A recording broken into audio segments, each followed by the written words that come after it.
So, good morning. Magtagalog kuno ta kay naa daw kuno dili ka sa bunay ni message na ako ba, may nag-message sa akin na sana daw tagalogin ko raw yung video ko, yung pagbablog ko kasi hindi daw niya maintindihan.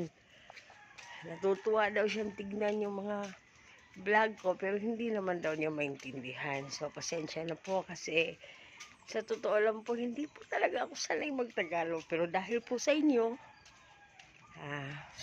susubukan ko pong magtagalog, no? So, lalabas ako ngayon, bibili ako ng ulam. Hindi po ako makapagluto kasi medyo tinatamad ng konti. Pagod kasi ako kasi madaling araw pa lang, nagtatrabaho na ako. So, ngayon, medyo hindi kinaya lang kung powers ko ang magluto. Kaya, bibili lang tayo ng